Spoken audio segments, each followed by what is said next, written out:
Chapter 8. Thinking in a Certain Way.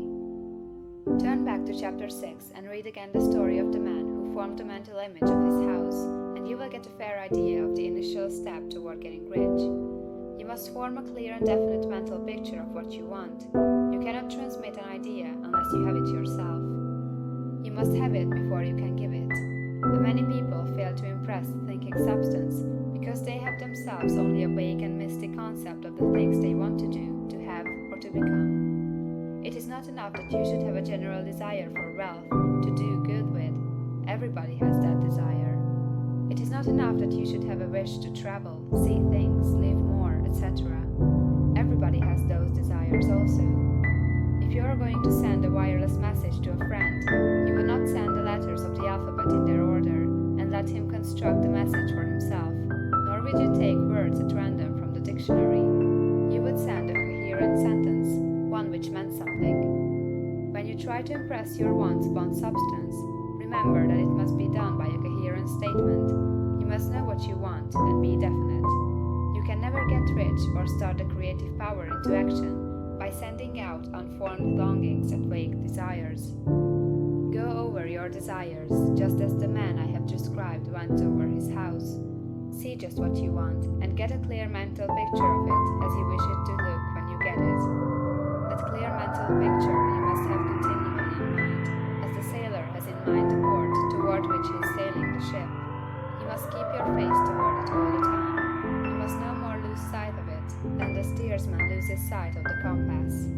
It is not necessary to take exercises in concentration, nor to set apart special times for prayer and affirmation, nor to go into the silence, nor to do occult stunt of any kind. These things are well enough, but all you need is to know what you want, and to want it badly enough so that it will stay in your thoughts.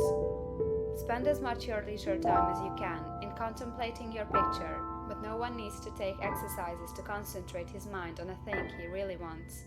It is the things you do not really care about which require effort to fix your attention upon them. And unless you really want to get rich, so that the desire is strong enough to hold your thoughts directed to the purpose, as the magnetic pole holds the needle of the compass, it will hardly be worthwhile for you to try to carry out the instructions given in this book. The methods herein set forth are for people whose desire for riches is strong enough to overcome mental laziness and the love of ease, and make them work. The more clear and definite you make your picture then, and the more you dwell upon it, bringing out all its delightful details, the stronger your desire will be, and the stronger your desire, the easier it will be to hold your mind fixed upon the picture of what you want. Something more is necessary, however, than merely to see the picture clearly. If that is all you do, you are only a dreamer, and will have little or no power for accomplishment. Behind your clear vision must be the purpose to realize it, to bring it out in tangible expression. And behind this purpose must be an invincible and unwavering faith that the thing is already yours, that it is at hand, and you have only to take possession of it. Live in the new house mentally until it takes form around you physically. In the mental realm, enter at once into full enjoyment of the things you want. Whatsoever things ye ask for when ye pray, believe that ye receive them, and ye shall have them, said Jesus. See the things you want as if they were actually around you all the time. See yourself as owning and using them. Make use of them in imagination, just as you will use them when they are your tangible possessions.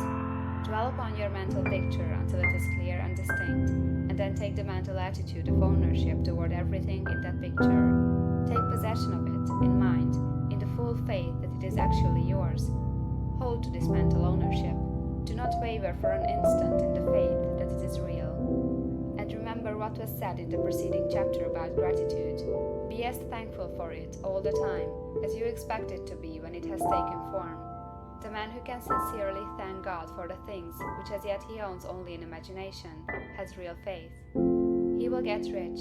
He will cause the creation of whatsoever he wants. You do not need to pray repeatedly for things you want. It is not necessary to tell God about it every day. Use not vain repetitions as the heathen do, said Jesus to his pupils.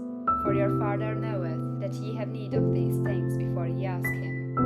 Your part is to intelligently formulate your desire for the things which make for a larger life, and to get these desires arranged into a coherent whole, and then to impress this whole desire upon the formless substance, which has the power and the will to bring you what you want. You do not make this impression by repeating strings of words. You make it by holding the vision with unshakable purpose to attain it, and with steadfast faith that you do attain it. The answer to prayer is not according to your faith while you are talking, but according to your faith while you are working. You cannot impress the mind of God by having a special Sabbath day set apart to tell Him what you want, and forgetting Him during the rest of the week. You cannot impress Him by having special hours to go into your closet and pray, if you then dismiss the matter from your mind until the hour of prayer comes again. Oral prayer is well enough, and has its effect, especially upon yourself, in clarifying your vision and strengthening your faith. But it is not your oral petitions which get you what you want. In order to get rich, you do not need a sweet hour of prayer. You need to pray without ceasing. And by prayer, I mean holding steadily to your vision, with a purpose to cause its creation into solid form, and the faith that you are doing so. Believe that ye receive them. The whole matter turns on receiving, once you have clearly formed your vision. When you have formed it, it is well to make an oral statement, addressing the Supreme in reverent prayer, and from that moment you must, in mind, receive what you ask for. Live in the new house, wear the fine clothes, ride in the automobile, go on the journey, and confidently plan for greater journeys. Think and speak of all the things you have asked for in terms of actual present ownership. Imagine an environment and a financial condition exactly as you want them, and live all the time in that imaginary environment and financial condition. Mind, however, that you do not do this as a mere dreamer or castle builder. Hold to the faith that the imaginary is being realized, and to the purpose to realize it. Remember that it is faith and purpose in the use of the imagination which makes the difference between the scientist and the dreamer.